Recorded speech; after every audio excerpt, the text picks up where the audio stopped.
चलिए अब बात बजिंग स्टॉक्स में उन शेयरों की करते हैं जहां पर खबरें हैं, खबरों के चलते एक्शन है। एक्शन के आपका रिएक्शन क्या होना चाहिए ये बताएंगे संतोष जी। हम बताएंगे खबर और उसका विश्लेषण करते हैं। चलिए पहली कंपनी लेकर के आइए, कोचिन शिपयार्ड। जी हाँ, खबर यहाँ पर ये कंपनी जो है स्प्लिट हुई है आज से जो है। और कंपनी का जो शेयर है वो आज से यानी कि 10 तारीख से एक्सप्लिट हुआ है। 10 रुपये की फेस वैल्यू से घटकर अब ये 5 रुपये प्रति शेयर की फेस वैल्यू पर ट्रेड होगा। कंपनी के शेयर ने साल भर में काफ़ी शानदार रिटर्न दिया है। बॉजिंग स्टॉक्स में कई बार हमने इसको डिस्कशन की पे लाया है क्योंकि यहाँ पर लगातार ऑर्डर्स की खबरें आ रही थी और 175% का रिटर्न एक साल के अंदर शेयर ने दिया है। और आज भी सुबह हम देख रहे थे करीब 5% से ज़्यादा की बढ़त कोचिन शिपयार्ड के शेयर में देखने को मिल रही थी। अभी अगर इस शेयर पर नजर डालें कि क्या स्थिति देखने को मिल रही है तो आज भी मजबूती देख रहे हैं आप, 750 रुपये के आसपास ट्रेड करता हुआ।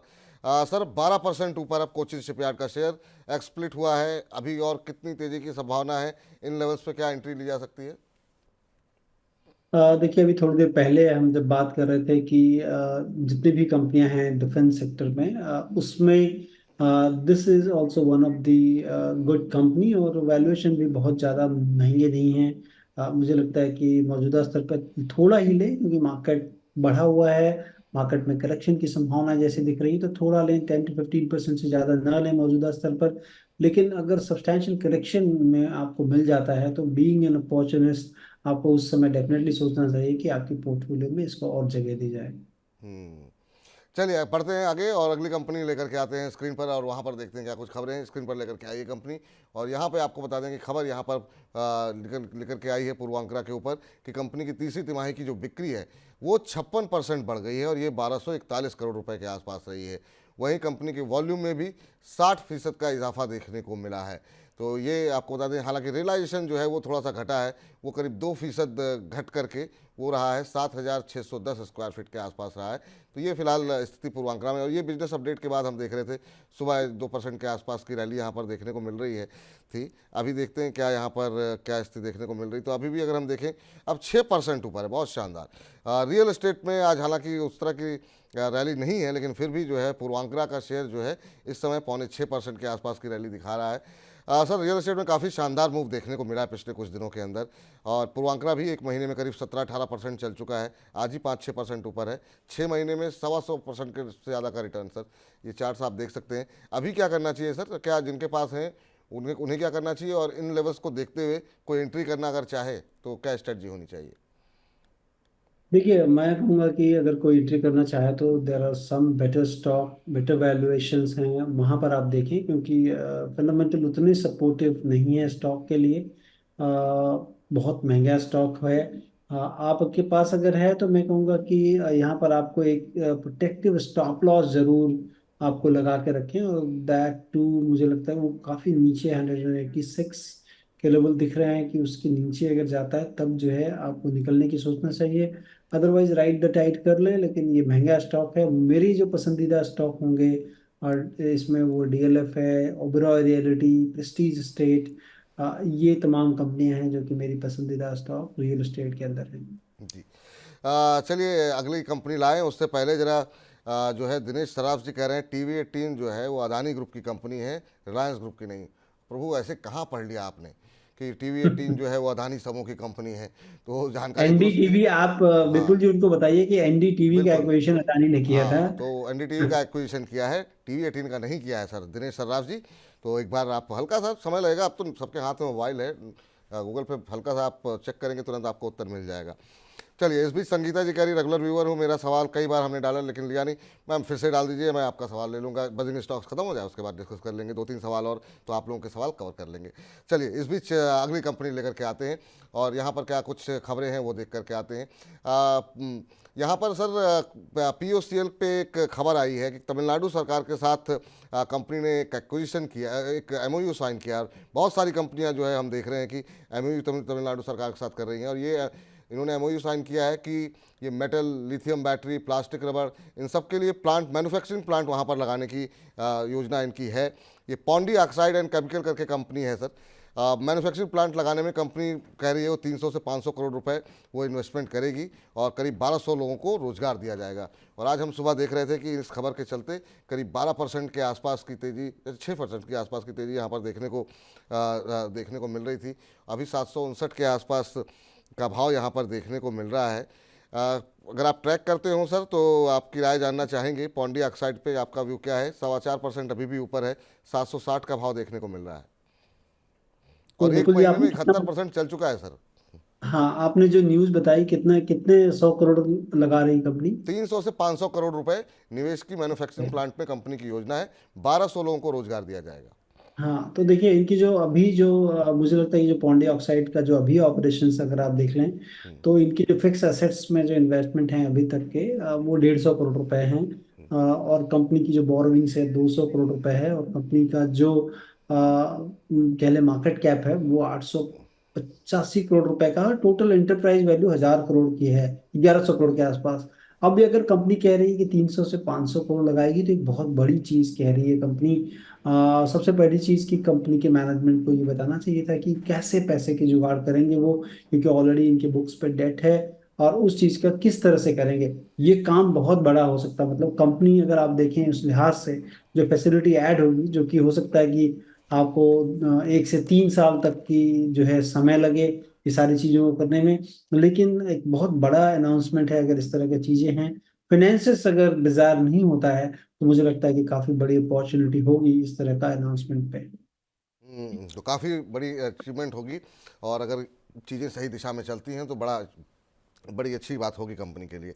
चलिए इस बीच अगली कंपनी जरा स्क्रीन पर लेकर के आते हैं, और इस पर हमने कल भी चर्चा की थी आईआरबी इंफ्रा पे, और कल खबर थी, और आज ये है कि जिस तरीके का मोमेंटम यहाँ पर बना हुआ है, तो जो टेक्निकल एनालिस्ट होते हैं उनके रडार पे शेयर आया है। तकनीकी चार्ट्स पर शेयर में ब्रेकआउट की स्थिति बनती हुई दिखाई दे रही है। 43.50 का की जो रुकावट थी उसको अच्छे वॉल्यूम के साथ शेयर ने तोड़ा है, और यहाँ पर आपको बता दें कि शेयर जो है वो अपने 20, 50 और 200 day exponential moving average EMS के ऊपर जो है अब कामकाज करता हुआ दिखाई दे रहा है, और इसी के चलते कल भी एक मोमेंटम बना हुआ था, कल तो खबर थी, और आज जो है हम देख रहे हैं 2% से ज़्यादा की तेज़ी आईआरबी इंफ्रा में देखने को मिल रही थी। हालांकि अब ये शेयर हल्का हुआ है, थोड़ी सी प्रॉफिट बुकिंग हावी हुई है, और करीब करीब 0.25% के आसपास, आधे परसेंट के आसपास की गिरावट देखने को मिल रही है। लेकिन चलिए फिर भी पूछते हैं यहाँ पर संतोष जी से क्या वो सलाह देंगे। सर आईआरबी इंफ्रा क्या सलाह रहेगी? अच्छे मोमेंटम में रहा है, पिछले एक महीने में करीब 12% का रिटर्न दिया है, 6 महीने में 71% का रिटर्न यहाँ पर आता हुआ दिखाई दिया है। देखिए कंपनी काफ़ी अच्छी है, रोड इंफ्रास्ट्रक्चर में है और टोल टैक्स वसूल करती है, लेकिन वैल्यूएशन थोड़े महंगे हैं, कंफर्टेबली नहीं है कि मैं आपको कहूँ कि इन स्तरों पर आपको लेना चाहिए। 55 टाइम्स पी मल्टीपल पे कंपनी आपको मिल रही है। कंपनी के पास डेट काफ़ी बड़ा है, 18,000 करोड़ के करीब के आसपास का डेट है। और कंपनी के जो प्रमोटर के शेयर हैं वो 49% के आसपास प्लेज हैं। तो ये तमाम चीज़ें थोड़ी सी डिस्कम्फर्ट देती हैं कि आपको इस भाव पे यहाँ पर लेना चाहिए कि नहीं। तो मेरी सलाह नहीं होगी कि इस स्टॉक पे अभी जो है आपको खरीदारी करनी चाहिए। जब तक कि एक बहुत बड़ा डिस्काउंट न मिले तब तक मैं सलाह नहीं दूंगा। इसी क्षेत्र में बहुत सारी कंपनियां हैं जो कि रिलेटिवली काफ़ी वेल पोजिशन हैं, केएनआर कंस्ट्रक्शन है। इवन फॉर दैट मैटर आप देख लें, सबसे बड़ी कंपनी जो एलपी है वो भी इससे कम सस्ते दाम पे मिल रही है। तो मुझे लगता है कि अपॉर्चुनिटी अगर आपके पास है पैरेलल एसेट्स पे, तो वहां पे देखना चाहिए। इस कंपनी को एट दिस पर प्राइस अवॉइड करें। अवॉइड करने की सलाह यहाँ पर है।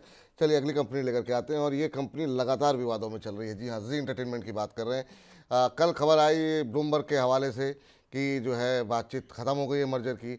अब सोनी समूह के साथ अब जी की बातचीत दोबारा चल रही है। बातचीत के लिए डेडलाइन 20 जनवरी तय की गई है, ये आज की खबर है, और ये किसने की है? ये निकई के हवाले से खबर आई है। कल खबर ब्लूमबर्ग के हवाले से आ रही थी। तो मतलब कोई भी जो है खबर जो है वो राष्ट्रीय स्तर पर नहीं आ रही है, यहाँ पर सब अंतर्राष्ट्रीय मीडिया के माध्यम से ही आ रही है। कभी ब्लूमबर्ग, और कभी जो है कल शेयर टूटा था 10% तक, एक समय हमने देखा गिरावट देखने को मिली थी जी एंटरटेनमेंट में, क्योंकि ये था कि मर्जर जो है कैंसिल हो रहा है। अब आज निकई कह रहा है कि 20 तारीख तक सोनी जो है बातचीत कर रहे हैं, और 20 तारीख डेडलाइन रखी गई है, बातचीत के जरिए ये फैसला 20 तारीख तक हो जाना चाहिए। उसके बाद हमने देखा 3% की तेज़ी देखने को मिल रही है। सर जिस तरह की वोल्टिलिटी जी के अंदर देखने को मिल रही है, अभी आपकी क्या राय रहेगी, क्या स्ट्रेटजी होनी चाहिए उनके लिए जिनके पास है शेयर, उनके लिए जो इस तरह के वोलेटिलिटी वाले शेयरों में एंट्री करने में ज़्यादा खुश होते हैं कि स्टॉप लॉस लगा लिया, एक टारगेट अचीव कर लिया? आपकी सलाह क्या रहेगी? दूर रहना चाहिए अभी? एकदम दूरी बनाए रखें, क्योंकि जहाँ पर अनसर्टेनिटी है, डेफिनेटली बहुत बार क्या होता है कि जो मोमेंटम होता है वो काफ़ी ज़्यादा होता है जहाँ पर अनसर्टेनिटी होती है। और अनसर्टेनिटी के बीच में अगर आप देखें तो काफ़ी इश्यूज रहे हैं इस कंपनी में। इवन जो है इनके प्रमोटर्स को जो है डिबार किया गया था सेबी के द्वारा, और ये तमाम चीज़ें, और जो कि सोनी के साथ जो मर्जर हिकअप्स हैं हाँ, वो डेफिनेटली। बहुत ज़्यादा जो है कॉर्पोरेट गवर्नेंस के इशू की तरफ जो है देते हैं, जिसके कारण ही मुझे लगता है कि ये सारी चीज़ें बैक बर्नर पे जा रही हैं। और कंपनी ने लास्ट के जो टीटीएम बेसिस पे देखें नुकसान किया है कंपनी ने।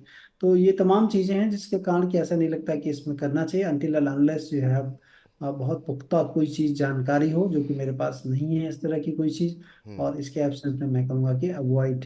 अवॉइड करिए, ये फिलहाल सबसे बढ़िया तरीका है। जहाँ पर इस तरह की क्लैरिटी ना हो और अनिश्चितता का माहौल हो, वहाँ से दूर रहिए। चलिए तानला प्लेटफॉर्म लेकर के आते हैं। तानला प्लेटफॉर्म पे भी देखते हैं क्या कुछ खबरें निकल करके आई हैं। आपको बता दें कि इन्होंने पूर्व TRI chairman R S Sharma को अपने बोर्ड ऑफ डायरेक्टर्स में शामिल किया है। और आर एस शर्मा जो है, आपको बता दें कि उनके शामिल होने के बाद कंपनी के अंदर कुल डायरेक्टर्स की संख्या अब 7 हो गई है।